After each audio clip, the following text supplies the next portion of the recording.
收到呢個劇本嘅時候，其實我已經係一晚將佢睇晒。其實當陣時我睇到都幾感動嘅，所以睇完成個劇本之後，即係譚家明再揾我二話不說已經去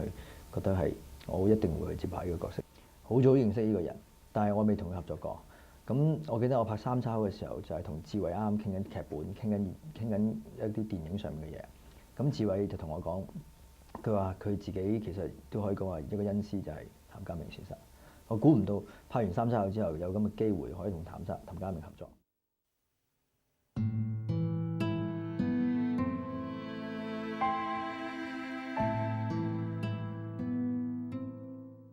演員其實你係應該要去點樣去同導演去配合。咁因為可能係因為嗰個場景嘅問題啦，可能係個角度嘅問題啦。咁所以當你去演嘢拍緊戲嘅時間裏邊，導演都會同你講：我想你喺嗰個身體方面多啲向我呢邊，唔係淨係向死一邊或者點樣。即係我覺得一個導演可能佢唔單止喺戲上面佢要有要求，而係喺個美術上面，喺個鏡頭上面，大家睇到嘅影像上面，其實都要有變化。今次呢個電影裏邊，其實佢有好多長鏡頭，咁其實嗰啲都要講節奏同埋 timing。印象好深刻就係講個仔離開咗，唔肯原諒自己，咁自己呢個周長勝就係佢一個唔能夠面對社會嗰個人，咁所以佢就算佢喊，佢都要匿埋喊，偷偷摸摸去喊。咁佢就講喺佢度行咗出嚟，喺孤兒院行出嚟之後，就行咗一個好荒涼嘅一個破爛嘅屋，一睇翻就好似自己嘅一個破碎嘅家庭，千萬，可能呢個世界上面亦都有同佢一樣咁破碎嘅家庭。然之後自己再行到去樹嘅時間裏邊，喺個樹後邊喊，匿埋喺棵樹度喊。咁呢個 shot 咧就係導演就係由一個好遠，用一條好長嘅一個路軌，咁就係慢慢就係一個 back shot 影住棵樹，咁觀眾都唔知發生咩事，咁然之後一路慢慢去到棵樹，咁開始聽到佢喊聲，之後開始一路聽到喊聲，跟住然之後一路 check 過嚟就見到呢個周長勝原來匿住喺棵樹度喊。其實呢個喺個戲裏邊咧喊咗好耐嘅，喊咗好長，因為導演冇嗌 cut。咁我就一路不斷去抒發咗呢個人嘅感受，佢係點樣？係其實一次過去將佢爆發晒呢樣出嚟，自己嘅不智，自己嘅一個壞嘅性格，佢後悔，咁然之後喊完之後，跟住個 shot 咧就係 check 翻轉頭，一路 check。我記得呢個 shot 佢一路，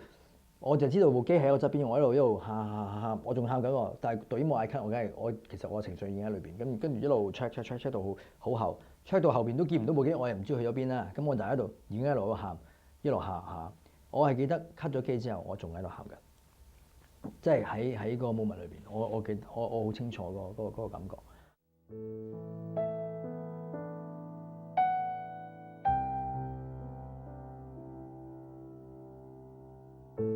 周長勝就係一個好容易暴躁嘅人嚟嘅，佢係本身一個好容易暴躁嘅人。佢喺遇到一啲情形嘅時間裏邊，佢就可能係為咗某少少嘅時間，為咗某少少嘅嘢，佢就會即刻好情緒爆發。但係你又唔可以攞得太盡，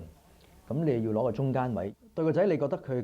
對個仔其實係錫佢，好嚴厲。佢以為自己咁樣係一個好嚴厲嘅父親，有個命令，有個 order 嘅，即係你對個仔小朋友係要咁樣嘅。咁但係對你譬如你對太太又唔同，即係好似成日都有啲不信任咁嘅一個態度。咁當佢真係要去發脾氣嘅時候，佢係要，其實個心係愛佢嘅，其實佢係想留住佢嘅，所以係好多呢個人嘅周長勝嘅性格就係好複雜咁，同埋呢啲係比較難演。我覺得真係突然之間係爆發一個情緒出嚟，因為你要真實。因為如果你唔係真實嘅時候，你睇到佢假嘅時間裏面，基本上你會睇到佢係究竟佢嘅語氣，佢出嚟講嘅説話係咪真定假嘅，你會分析得到。咁所以呢個係要慢慢因為我哋呢個電影裏邊其實拍咗好長時間，咁由第一個月開始去代入呢個角色，慢慢去同導演去一齊去了解呢個角色，一齊去進入呢個角色嘅時間裏邊，咁慢慢咧其實你已經係了解到呢個角色係點樣，變咗後邊啲戲越嚟越複雜嘅時間裏邊可以容易掌握。因為我講佢係做一個廚房，佢本身嘅職業佢係一個廚房嘅人，